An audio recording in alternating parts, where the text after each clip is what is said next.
Fala, moçada, sejam todas e todos bem-vindos e bem-vindas à videoaula de número 4 da disciplina Ética e Deontologia do Jornalismo.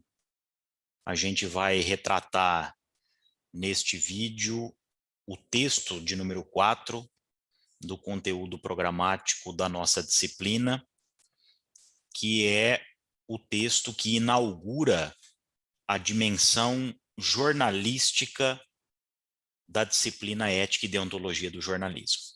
Nós finalizamos os 3 primeiros textos da nossa disciplina, textos estes que compunham aquilo que nós chamamos de dimensão filosófica do componente curricular, e a partir de agora até o final do semestre,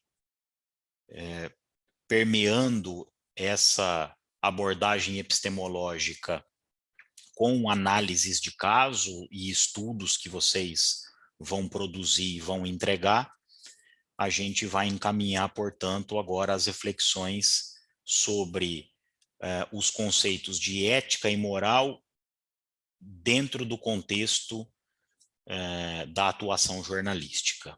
Passa a ser agora, então, esta a nossa busca de agora até o encerramento do semestre.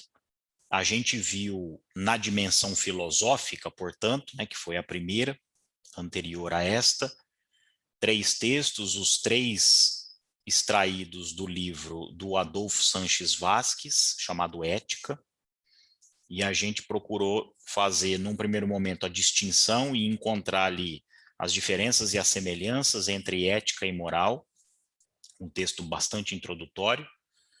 Depois, num segundo momento, a gente estudou o conceito, a ideia de responsabilização moral do ato, quer dizer, em que circunstâncias eu me responsabilizo pelo ato que pratico, arco com as consequências positivas ou negativas do ato que eu pratiquei, e em que circunstâncias há as ressalvas, quer dizer, mesmo praticando um ato que, por mais que tenha gerado efeitos negativos para mim e para outras pessoas, em que circunstâncias, portanto, eu acabo me isentando da responsabilidade por aquele ato que eu pratiquei. E aí a gente viu que há 3 circunstâncias: a ignorância, a coação interna e a coação externa, que acabam isentando moralmente o sujeito, o agente, pelo ato que acabou de praticar. E também vimos, neste mesmo texto, que foi o texto de número 2,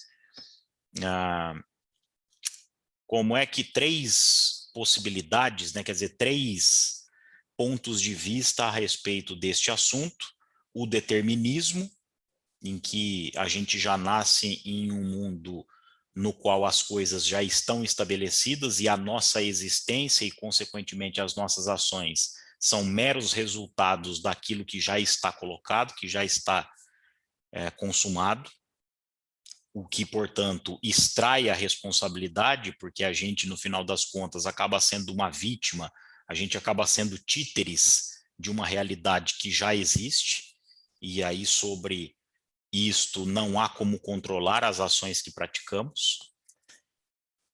Há uma segunda vertente que vai no caminho oposto, no caminho do libertarismo. Então todo mundo pode fazer aquilo que bem entender, mas neste caso, assim como no anterior,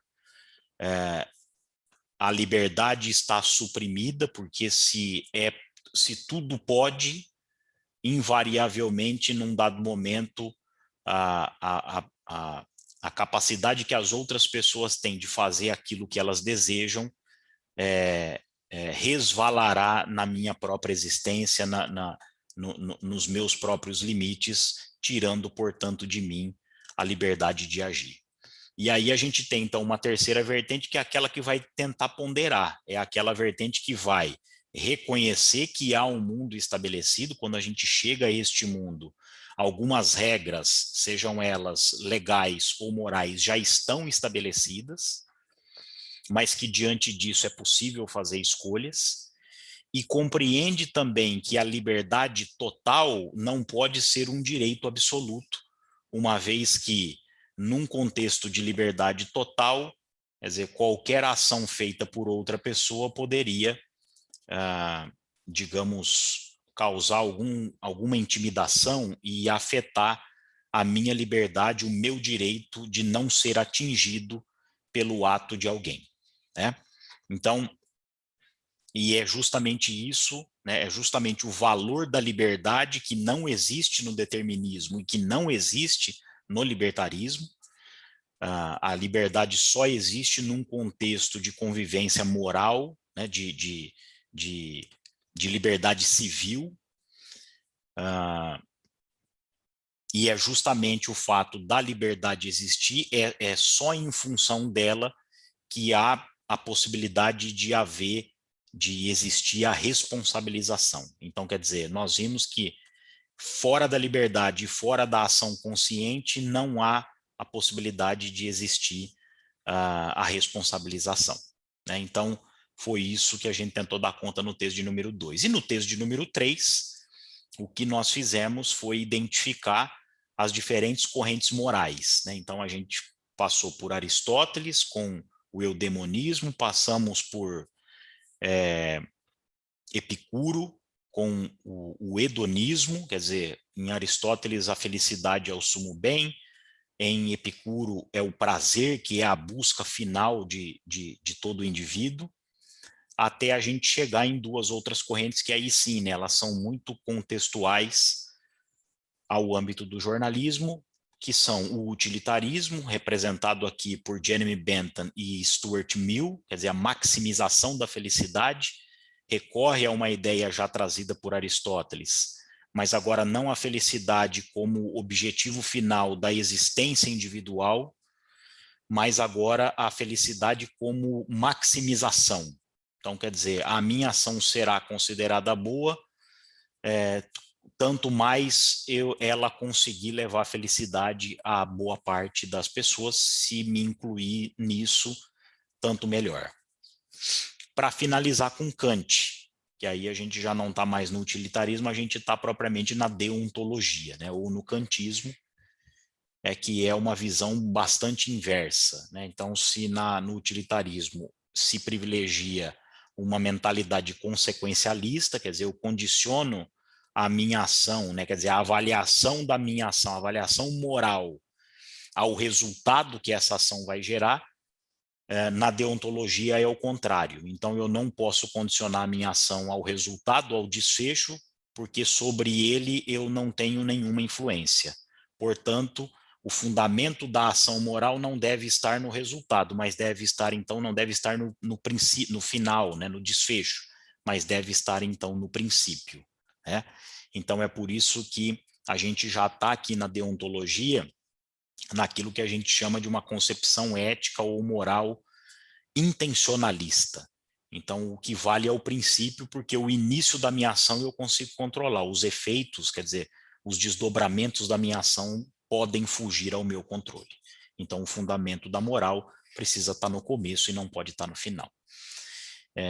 E a gente, então, encerrou o módulo filosófico da disciplina, a dimensão filosófica da disciplina, como está caracterizado no plano de ensino no guia de estudos, para que hoje a gente possa, né, claro, se apropriar daquilo que a gente viu, porque isso não é dissociável, é uma coisa, não, esses módulos, essas dimensões, elas não são estanques.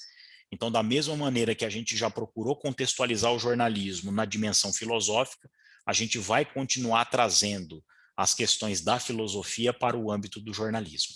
É só assim que a disciplina vai fazer sentido. E o texto que vai abrir esta dimensão jornalística, quer dizer, essa segunda dimensão, que é a dimensão, claro, mais importante da disciplina e maior por causa disso, é um excerto, né, é um fragmento do livro do professor Eugênio Butti chamado Sobre Ética e Imprensa.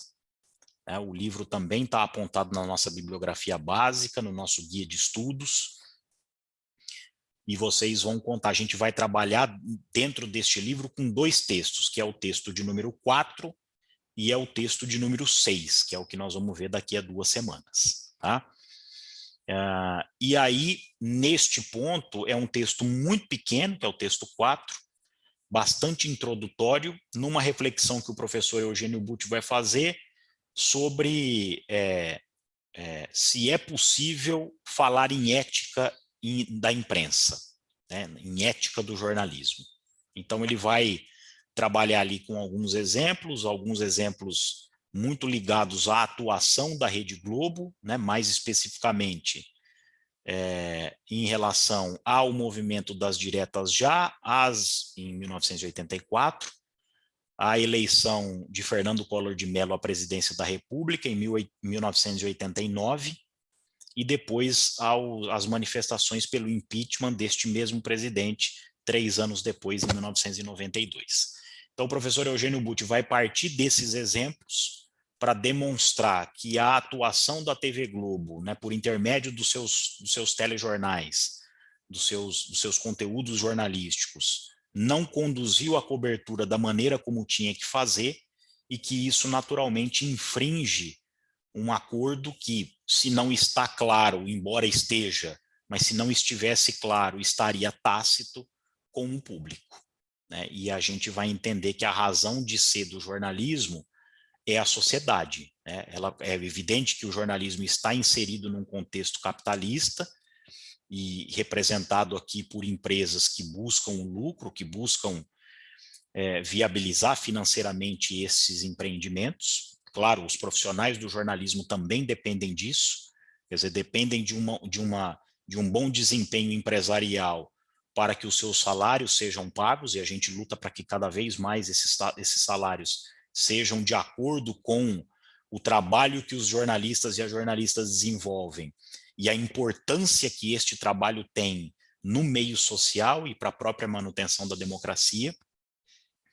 Mas é necessário que, antes de levar em conta esses interesses empresariais, é preciso levar em conta, claro, o direito à informação, o compromisso ético que precisa pautar qualquer iniciativa jornalística. Mesmo porque, é importante lembrar, também essas questões não são ou não deveriam ser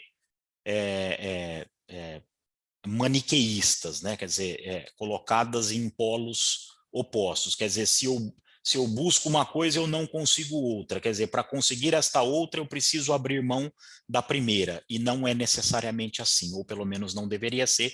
E é isso que a gente vai discutir a partir de agora, até a conclusão da disciplina, trazendo os conceitos e as reflexões propostas pelo professor Eugênio Butti. Eu vou compartilhar a tela aqui.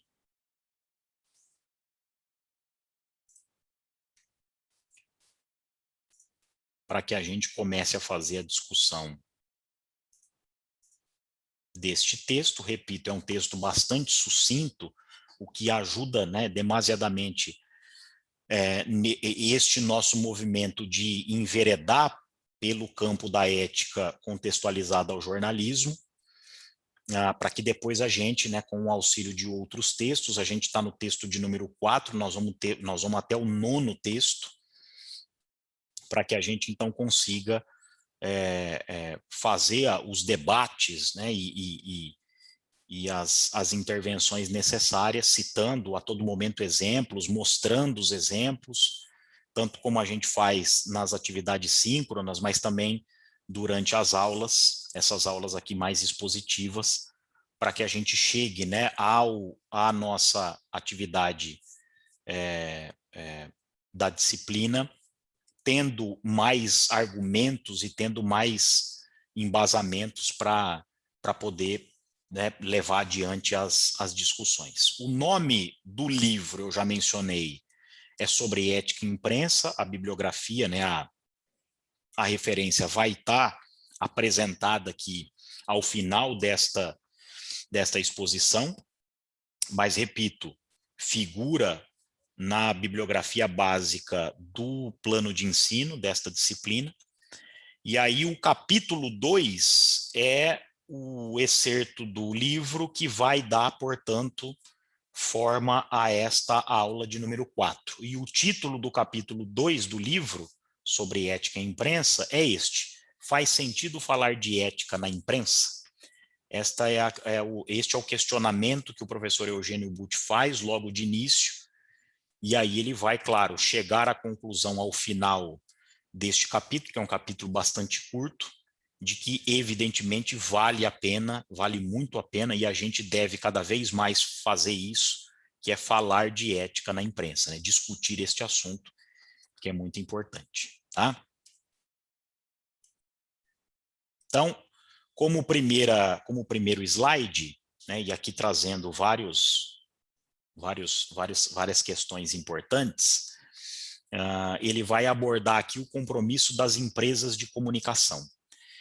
E o Eugênio Butti vai mostrar que muitas vezes, embora isso não devesse, não necessariamente, né, precisasse ocorrer, isso vai permear, não em poucas oportunidades, a atuação não necessariamente do jornalismo, né, enquanto ofício, enquanto profissão essencial ao funcionamento das democracias, mas relacionado às empresas. Então, quer dizer, há uma concepção empresarial que muitas vezes acaba dissociando o compromisso ético, o compromisso com a informação, o compromisso com o interesse público, do compromisso empresarial, né? Quer dizer, a busca pelo lucro, a busca pela rentabilidade, quando a concepção poderia ser a de conjugar as duas coisas. Então, quer dizer, quanto maior for o meu compromisso ético, quanto maior for o meu compromisso com o interesse público, maior a minha chance de fazer desta empresa um negócio rentável.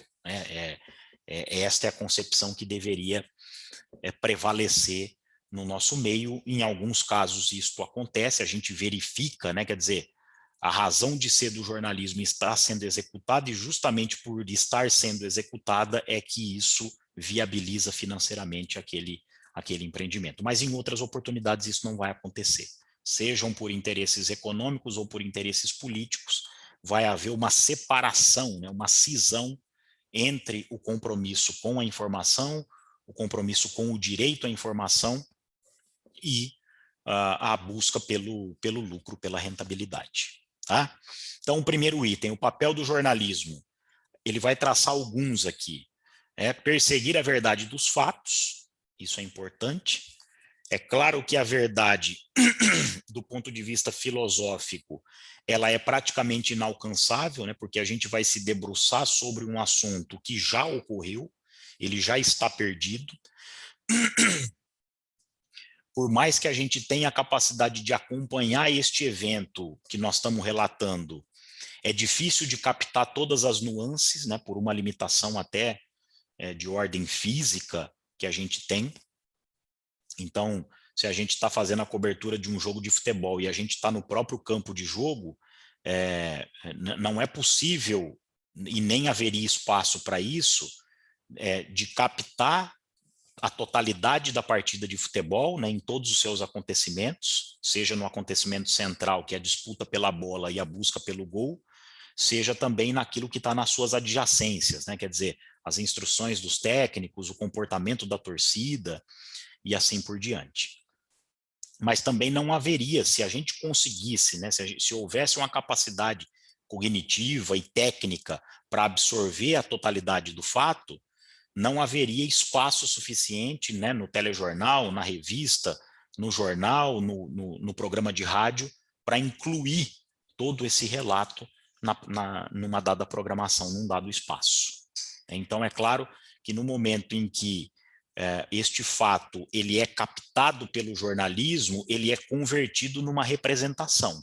E essa representação ela pode ser noticiosa, pode ser opinativa, pode ser interpretativa, ela pode se manifestar por intermédio de um produto audiovisual, radiofônico, imagético, né, como no fotojornalismo, textual, como acaba acontecendo na revista, nos jornais e também na cobertura na internet, mas ali a gente já vai ter uma representação. Não é por outro motivo que nós temos uma disciplina no curso chamada semiose do texto jornalístico, né? Quer dizer, aquilo que o jornalismo está produzindo não é mais o fato, mas é uma representação daquilo que ocorreu, né? Uma versão daquilo que ocorreu.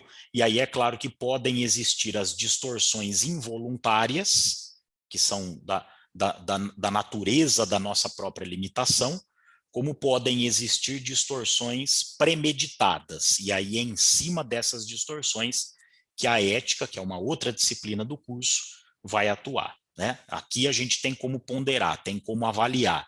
e tem como corrigir. As distorções involuntárias, elas são mais difíceis de sofrer correção. Tá? Então, a gente não busca a verdade, a gente busca a verdade dos fatos, tentando se inteirar de algo que já aconteceu, entrevistando, pesquisando, checando, ou seja, de um modo geral, realizando o processo de apuração para que cada vez mais a gente se certifique de que aquele relato é um relato que possa representar a realidade, né? o acontecimento que já foi embora, que já ficou para trás. Tá? E mais importante também, o papel do jornalismo é a busca pela verdade, né? Pela verdade dos fatos, e claro, né, essa busca ela pode ser inglória, ela pode ser mal sucedida, justamente porque também a gente trafega, né, a gente caminha por um terreno muito movediço, muito espinhoso. É importante fazer essa ressalva também. Informar o público é um outro papel que o jornalismo tem, na visão do Eugênio Butti, numa visão introdutória. Depois, no texto de número 6, né, que a gente vai retomar o livro sobre ética e imprensa, a gente vai detalhar, se aprofundar mais nisso, nesses valores, né, nessas funções. E desempenhar uma função social. O jornalismo ele não existe por outro motivo, senão para mediar o espaço público, quer dizer, aquilo que acontece nas esferas de poder ou em espaços que são muito caros à sociedade e à própria população. Então, a realidade do mundo foi se tornando cada vez mais complexa, né, cada vez mais complexa, as cidades foram cada vez se agigantando, e é claro, né, se a gente tem um espaço que vai ganhando de tamanho, cada vez mais eu vou me distanciando dos acontecimentos, né, porque as coisas agora vão acontecendo mais distantes de mim. Então é óbvio que precisa haver aí o surgimento de um órgão, de uma instituição, de uma entidade, de um poder que seja, de uma profissão que dê conta de fazer a mediação entre o fato, que agora já não mais está aos meus olhos, e a minha vivência, né, e a minha própria existência enquanto indivíduo, enquanto cidadão. Né, e este poder, esta instância, esta entidade, esta profissão é o jornalismo. Né? E então, é óbvio que não dá para falar de jornalismo sem falar de função social. É inadmissível que a gente possa conceber a atividade jornalística desvinculada deste caráter social. Né? Então, aqui já estão dadas as bases para que até permitido que a gente tenha empresas querendo lucrar com o jornalismo, assim como tem a iniciativa privada, né, permeia a nossa vida social, mas é preciso compreender que anterior a esta vocação empresarial do jornalismo, há ali uma função social a ser desempenhada. Tá? Ponto de número 2. Ele vai citar, né, os 3 casos, as diretas já em 1984, as eleições de 1989, que levaram Fernando Collor de Mello à presidência da República, e as manifestações do impeachment do próprio Fernando Collor de Mello em 1992. Ele vai fazer aqui uma apreciação de como a conduta e a cobertura da TV Globo por intenções empresariais, não necessariamente jornalísticas, e aqui o Eugênio Butti faz a distinção para que não se confundam algumas coisas, né? Então, aqui a cobertura foi negativa, foi imprecisa, foi indevida, não por uma manifestação própria da redação, né, quer dizer, dos profissionais do jornalismo, mas por uma ingerência da administração, enfim, do proprietário daquela emissora. Tá? Então, a TV Globo tentou esconder, e aqui eu tenho uma imagem muito acachapante, né, de uma das manifestações pelas diretas já, que aconteceram neste caso, né, que aconteceu na Praça da Sé, que é a região central da cidade de São Paulo, né, um contingente muito considerável de pessoas, e que uma das coberturas da TV Globo acabou atrelando aquela mobilização a um outro fato, a um fato inexistente. Então, a TV Globo não tinha interesse em noticiar os movimentos pelas diretas já, porque a TV Globo foi fiadora do regime militar, e aqui nós estamos falando então já da década de 80, né, quer dizer, o regime militar instituído em 1964, e aqui a gente está falando 20 anos depois, nós estamos falando aqui basicamente um ano antes do término do regime militar, da ditadura militar, e a TV Globo foi, né, apoiadora, como eu disse, foi fiadora do regime durante todo o tempo, por interesses econômicos, por interesses políticos, quer dizer, negando a sua própria essência, né, que era o seu papel de informar a verdade dos fatos, de perseguir, de informar o público, em nome de um interesse que era um interesse escuso, quer dizer, abdicou da função social que deveria exercer para atender meramente a um interesse público, a um interesse privado, perdão. E aí a TV Globo, então, cobriu a manifestação, mas dizendo que aquelas pessoas estavam lá por um outro motivo, para comemorar a fundação da cidade. Então, quer dizer, deram àquele acontecimento um outro caráter, ou seja, inventaram, né, um fato. Quer dizer, aquelas pessoas de fato estavam lá na Praça da Sé, se manifestando, mas a Globo atribuiu um sentido inexistente a algo que realmente estava acontecendo. Então, quer dizer, ela gerou ali uma desinformação, tá? A gente vai falar um pouco disso mais ao final desta aula e também durante a disciplina até o seu final, até o seu desfecho. E também, quer dizer, o fato da TV Globo ter feito apoio, né, apologia, e isso o próprio dono da Globo, Roberto Marinho, deixou claro depois, nas eleições de 1989, que foram as primeiras, né, depois do término do regime militar. Então, depois de quase 30 anos, o brasileiro voltava a ter o direito de escolher a sua representação máxima, né, que é a de presidente da República, tinha feito isso pela última vez em 1960. E a TV Globo aqui também teve um papel muito importante para desinformar a sociedade e, claro, como o papel do jornalismo a gente já viu é muito importante, a desinformação também leva um desdobramento, né, leva um rescaldo à esfera política, a uma decisão muito importante, como é a decisão de se escolher o presidente da República. Tá? Tem um caso muito conhecido, eu coloco inclusive isso naquela lista de coberturas, da qual vocês vão lançar a mão de uma pelo menos, para poder fazer o seminário, que é o debate entre o Collor e o Lula em 1989, um debate que aconteceu 2 dias antes da eleição.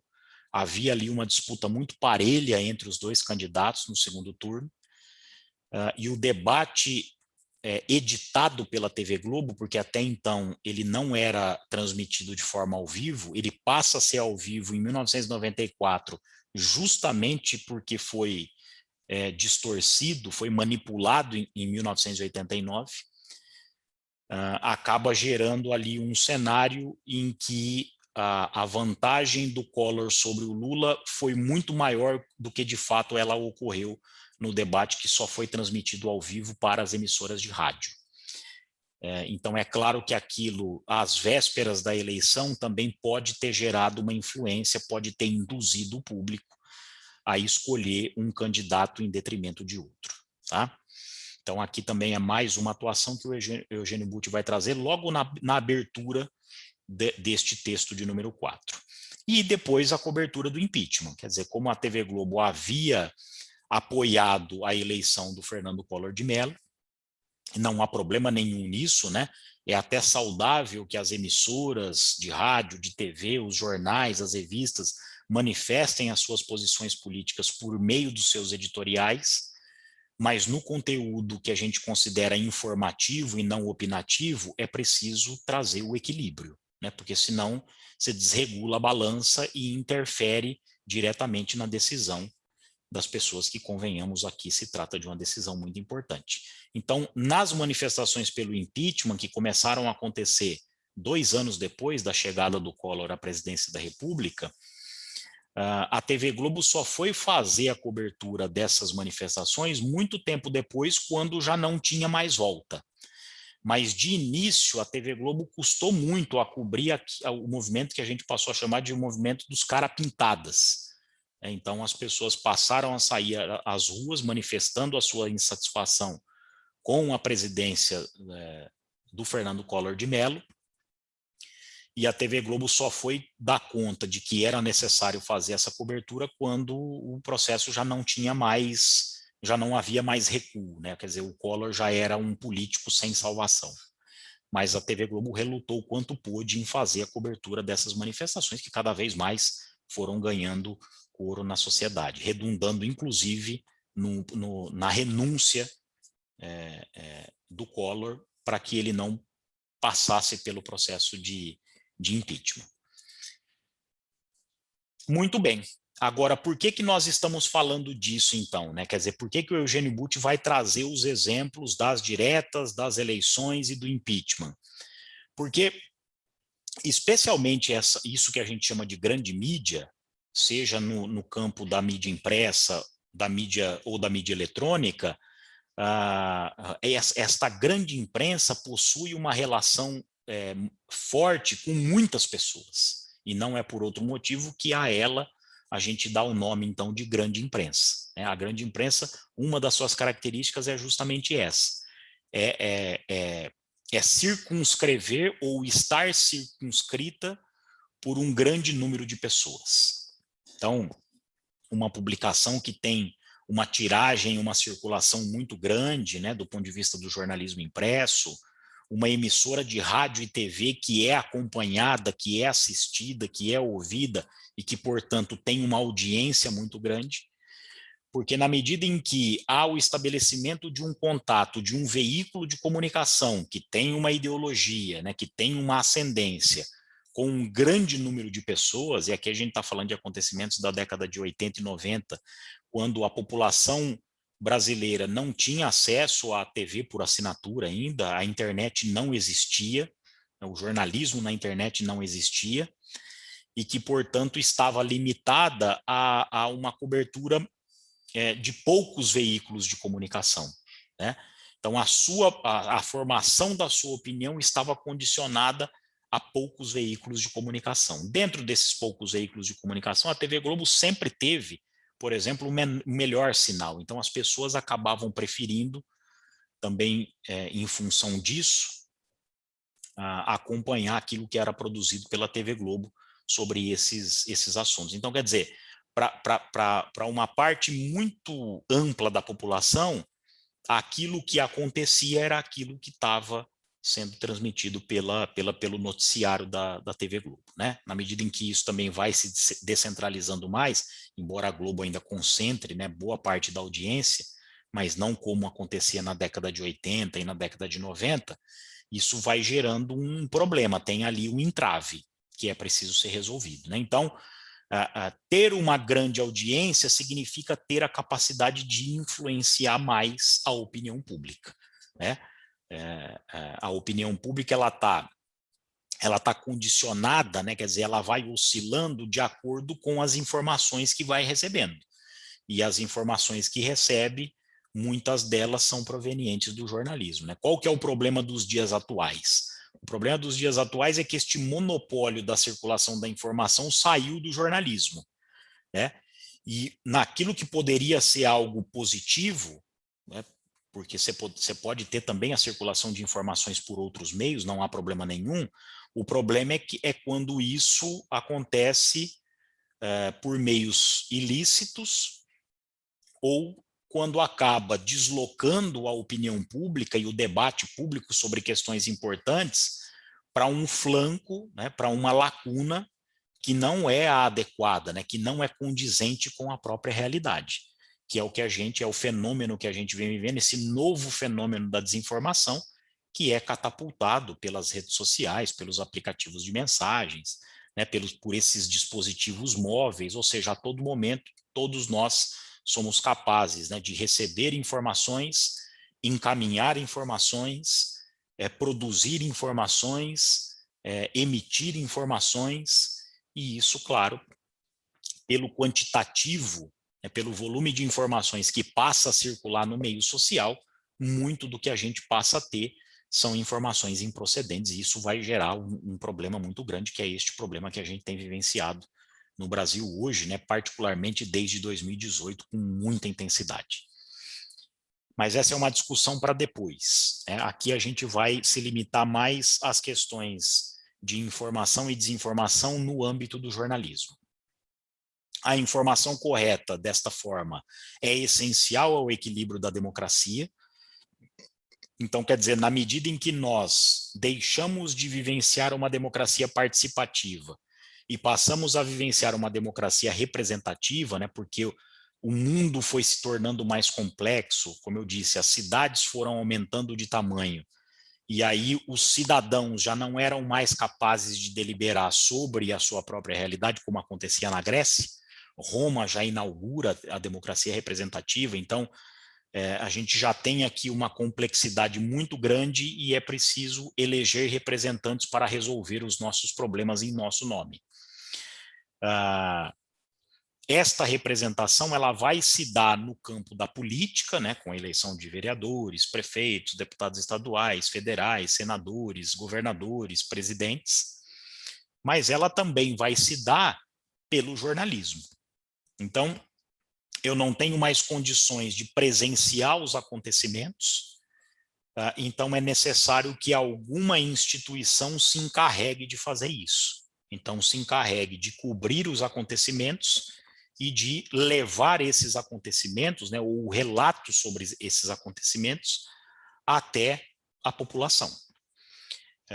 Então, é óbvio que, no âmbito das democracias modernas, o jornalismo é um alicerce super importante.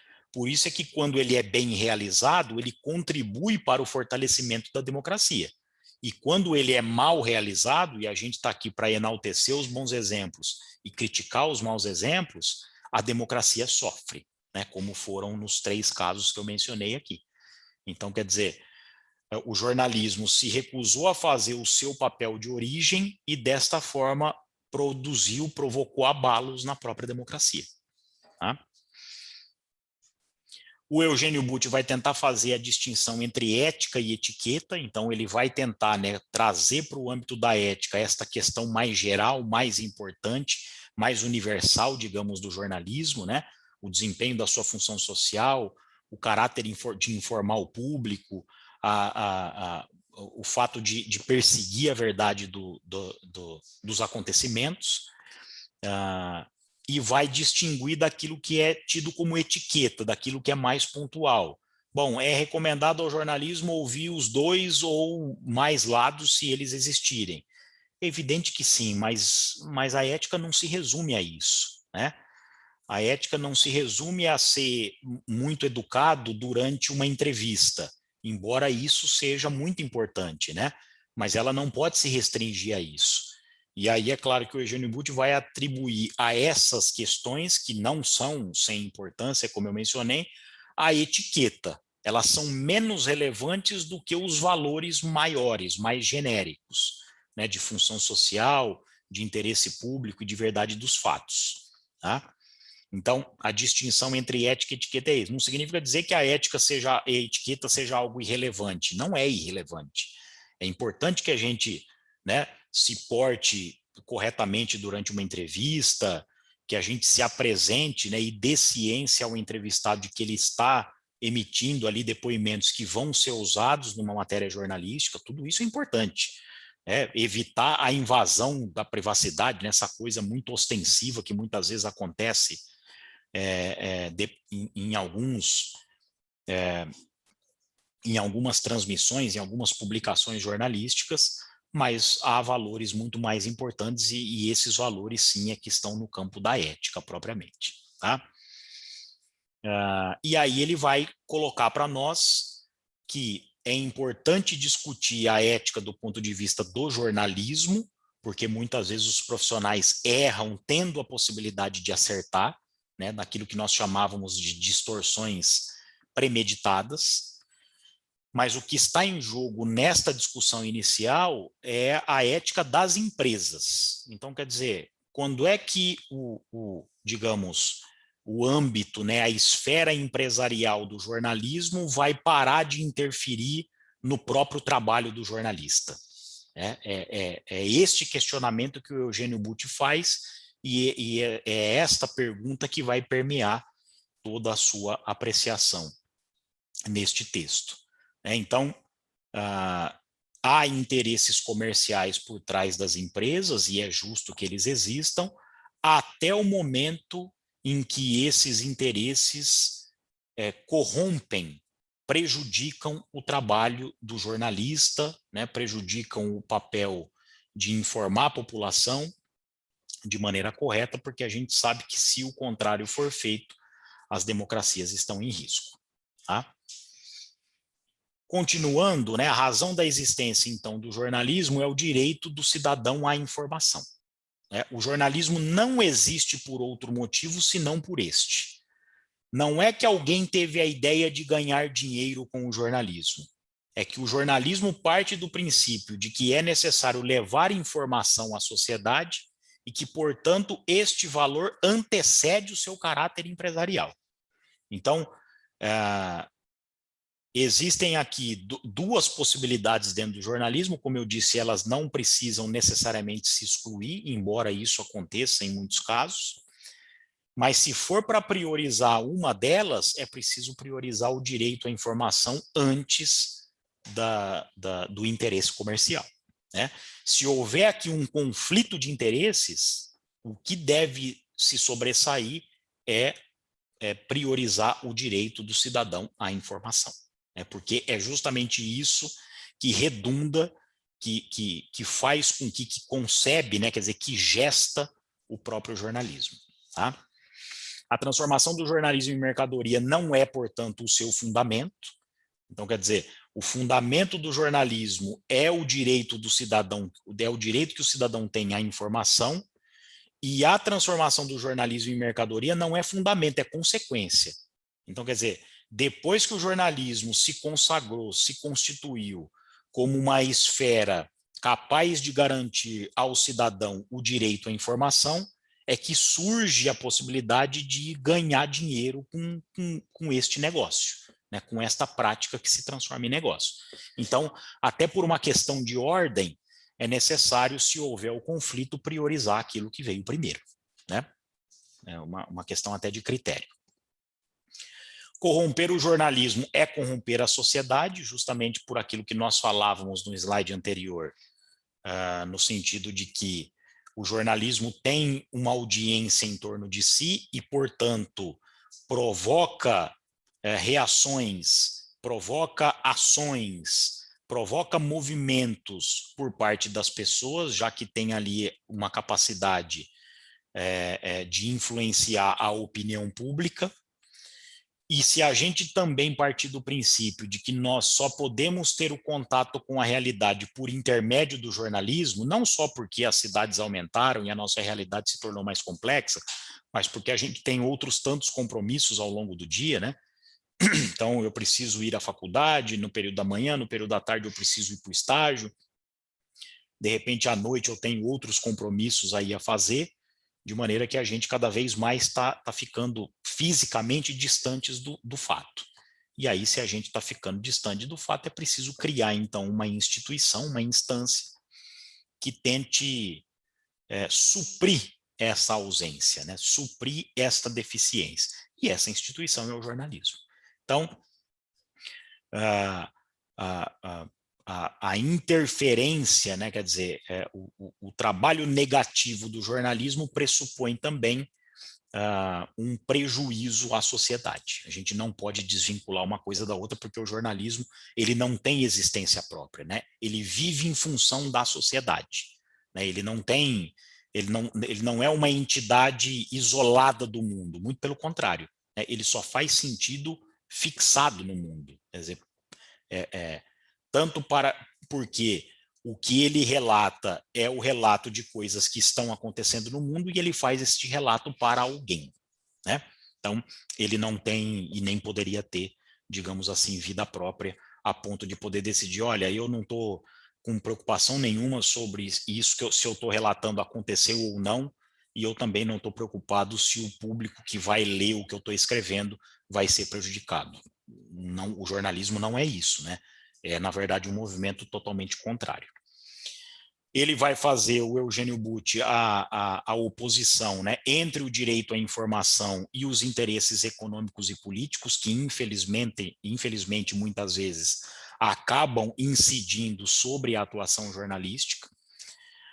O autor vai deixar claro que muitas vezes isso acontece a contragosto do profissional do jornalismo, que é um empregado, que é um funcionário da empresa e que muitas vezes depende daquele salário para poder sobreviver, para poder sustentar a família. Aqui são dilemas éticos de altíssima complexidade, né? Então, muitas vezes a gente se presta a fazer um trabalho com o qual a gente não concorda, mas que nós entendemos ser necessário, porque, do contrário, somos demitidos, né? Então, isso dá uma discussão ética são esses conflitos que a gente vai tentar dirimir a partir da aula de hoje, tá? Mas se houver, evidentemente, o conflito entre o direito à informação e o interesse econômico e político, o primeiro deve prevalecer, né? A razão de ser da imprensa é levar ao cidadão um direito que é fundamental a ele, que é o direito à informação. Tá?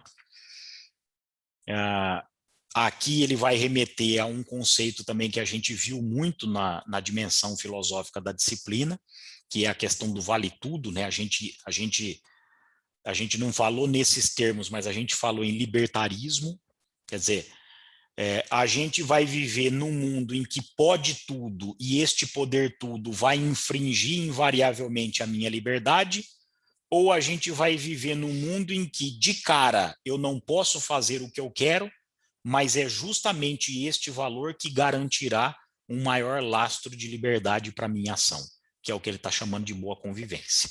É isso. Essa discussão a gente fez incessantemente nos 3 primeiros textos da disciplina. E vejam, né, nós estamos falando agora de um texto no campo do jornalismo e que vai recorrer a esses valores, né, a esses conceitos. Tá? E aqui nós estamos opondo, ao mesmo tempo, 2 correntes. O pragmatismo, que a gente acabou não detalhando tanto, que é uma corrente proveniente de Nicolau Maquiavel, quer dizer, é aquele que parte do princípio de que, embora isto não esteja escrito, mas consegue resumir bem a filosofia do Maquiavel, quer dizer, os fins justificam os meios.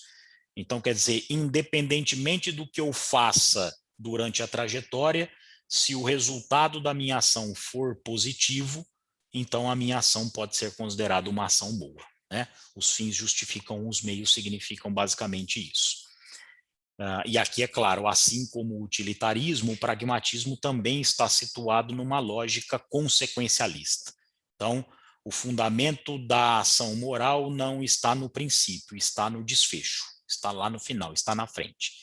Se foi bom para mim, então a ação é boa. Se me causou prejuízos, a ação é ruim. A diferença do pragmatismo para o utilitarismo é que o pragmatismo tem uma vertente tem uma proposta mais egoísta, mais individualista. Tá?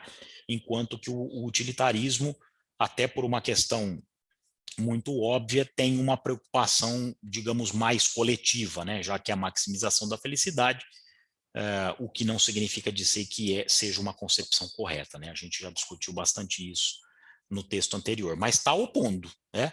O que vale, né? Vale eu, como dono de uma empresa jornalística, ganhar o dinheiro que eu acho que seja suficiente, mas infringindo as normas morais e legais do jornalismo, subvertendo o direito do público à informação, ou o contrário?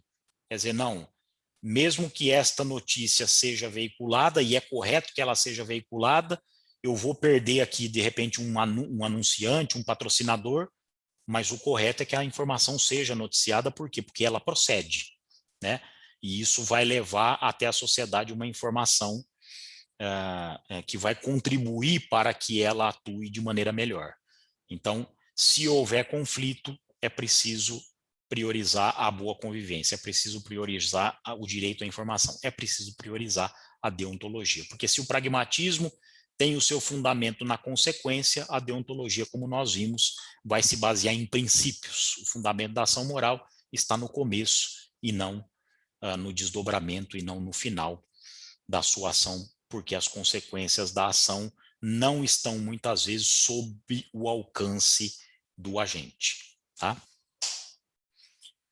Uma outra ponderação que ele faz é que isso não vale para jornais e revistas, mas vale muito para rádio e TV, que no final das contas são as formas de comunicação que conseguem, né, arrebanhar, que conseguem mobilizar em torno de si uma audiência muito grande, por razões bastante óbvias, né? E o lembrete que o Butti faz é que as emissoras de rádio e de TV podem até ter sob o seu domínio os materiais de que dispõem para fazer jornalismo. Então, quer dizer, o microfone é uma aquisição da empresa, a câmera é uma aquisição da empresa, a bancada é uma aquisição da empresa, o cenário, os computadores, os softwares, os jornalistas, né? Os jornalistas de rádio e TV não são funcionários públicos, são funcionários de uma empresa privada, né? Vinculados ali pela CLT ou por uma proposta de pessoa jurídica. No entanto, o conteúdo dessas emissoras de rádio e desses canais de TV só chega à sociedade porque há uma concessão pública que permite isso. É porque, claro, uma empresa de comunicação poderia comprar e contratar tudo isso que eu mencionei, mas não ter a frequência do rádio ou o canal da TV destinado para que o conteúdo produzido por aquela empresa chegue até o público, né? Então, as emissoras de rádio e as emissoras de TV são concessões públicas.